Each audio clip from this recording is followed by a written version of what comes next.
we got a couple of the same iteration of one. So, and you guys both can give a good answer to this after today. Like, you've ridden enduro your whole life pretty much. Yeah. What or does off-road force you to learn skills that benefit you in motocross? And so answer that, and then also AJ, like think about what you learned today. What can you take from that to a track? Maybe the Anderson incident for instance. Yeah, for me, I think like just having like skills that you can use everywhere is huge. Like I found so many times I'll be on the enduro track and I'll kind of like be able to like scrub a log double or something to save time, where I would never learn that. I'm not going to learn that on a enduro track. You learn that on a moto track. It was built for motocross, not for like, it's just something we're doing now. Like we're taking what you guys do and bringing it into our side. And I think like the way you guys would ride in the mud is similar to the way we would ride. Like you ride a little bit looser on the bike when you're in the mud. You don't like, you're not squeezing in like full, like you have to let the bike do what it wants almost in the mud. You can't be perfect form at all times. That's why the enduro stuff would help me, is because I need to get a little more used to like the bike. Something I'll say at class is that I'll say the bike will never end up in a situation where I'm like, whoa, that was weird. Yeah. Or like I'm something that I haven't seen before. But today, the bike ended up in many situations that I had never seen before. And that was just a short day on a couple of probably basic obstacles. Yeah. And eventually you'll become numb to that and just get used to it, because you get used to the billions and billions of angles of the rocks. That's such a great... And the Wait, bike does a rock have a lot of angles, or is it just one angle? No, definitely. Now that I think about it. If it's like a piece of slate, it's got like one on each side and like one around the edge, and that's it. Wait, okay, well that brings me to the rocks that they're tossing in endurocross. They're usually like pretty big boulders that you would like see in front of like a house or something to like, I don't know, like landmarks. Are they local?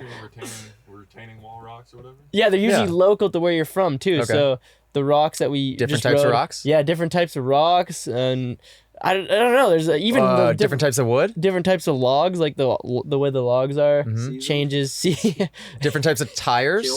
Tires, yeah, like the squish on them. It's all every obstacle is different every single weekend. Yeah, same in Supercross, right? Like everyone's like, well, aren't the Supercross triples always 75 feet? I'm like, well, first of all, they say that they're supposed to be, but they certainly never feel like they are. And the dirt's different.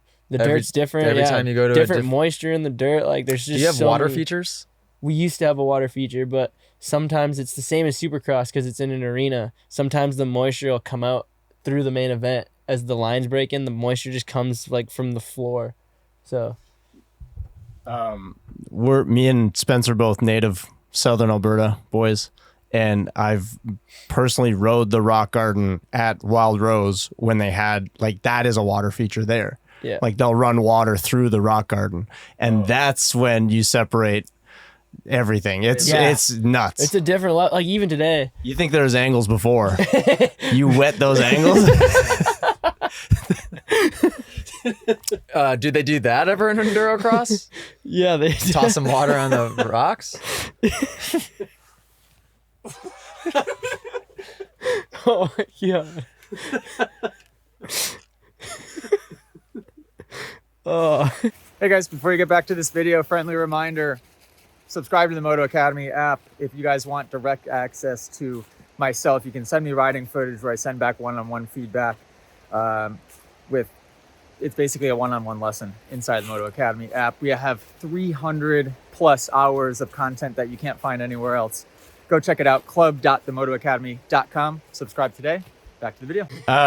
A good question that we actually immediately learned shooting the masterclass today, but if you guys could give a brief summary, what techniques are different coming from like everybody asking questions so far is like, it's the Moto Academy. We're a motocross community, but what techniques are you okay? I cannot answer this question. I'm dying, man. Who asked that? Okay, we got to give people shout outs too here. Triafoto? You're making up names. I'm not. Triafoto. whole time. Never. I have not seen that username. And then, Shout out. Who was the last? Zachary Johnson and Zachary Johnson. and two slowpokes asked Two about slowpokes. asked about the enduro to motocross. Okay. But this is Well, the biggest thing for me today is like you kind of confirmed the knee breaking loose thing, because I've sort of seen it, but I never really got an explanation. he didn't want to accept it. I didn't want to. Yeah. I didn't want to. I know. accept it. Even when I said it, you kind of gave me that look. You're like, dude, I don't know. Like, does this guy know what he's talking about? And I'm like, dude, I'm just a little bit looser. Yeah, it's weird. It's It is really weird. weird. It is a weird thing. Yeah, it's really weird. I can't do it. I didn't even try it today. I totally forgot. That's why you sucked in the logs. Just kidding. No, you were nice in the logs. You were bunny hopping like Yeah, you like did have mad. that bunny hop. You had some Dude, pro the bunny hop was Dude, that's what I'm saying. Like, moto dudes always just have a sneaky little like weird thing that they can do that you wouldn't expect. I'm a good bunny hopper. Yeah, it is that kind of. I swear that like that crosses both disciplines for sure. Wait, on the topic of bunny hopping, there's a lot of places in Supercross where it comes in handy. Oh yeah, breaking like anywhere. And even in outdoors, because in Yeah. outdoors you Yeah. can you just start literally bunny hopping through the braking bumps. But in Supercross, sometimes they'll put in. It's not even like the 353s. It's Yeah. not like a 353. It's like a crappy built version of a 353, where like Yeah. the first one is almost nothing, Yeah, and the second one's like maybe a 3-footer. If you wheelie into it just the right way, sometimes you can do Yeah, that pop it little over. bunny hop and Yeah. get up over. I've had tons of circumstances where like I've kind of pulled out that little bunny hop move, and I've been able to do a line that maybe only one or two guys were able yeah. to do. Like I feel like Rox and Jet both always do like. They're always the ones that have like sneaky little bunny You hop can- lines, and you yeah, can and you see can them see it. like load the bike, and they kind of just ride a little bit different than everybody else. Jet practices. He does it into his nose wheelies, Yeah, exactly. Yeah, so like he's preloading the rear tire to Yep. get that. and it allows that him pop. to get to the balance point quicker in his nose wheelie, so he could ride it for longer because Yeah. he bunny hops into it. If you guys enjoyed this podcast clip and you want to listen to full episodes, go download them. Spotify, Apple Podcasts, and I think that's it. Go download them there, give them a listen. If you want to watch full episodes, which I tell you what, it's even better to do that, go to club.themotoacademy.com, because Moto Academy subscribers inside of the app have exclusive access to watch the entire episodes. And not only that, the subscribers actually can send in their questions to be answered on the podcast as well. Club.themotoacademy.com. Go subscribe.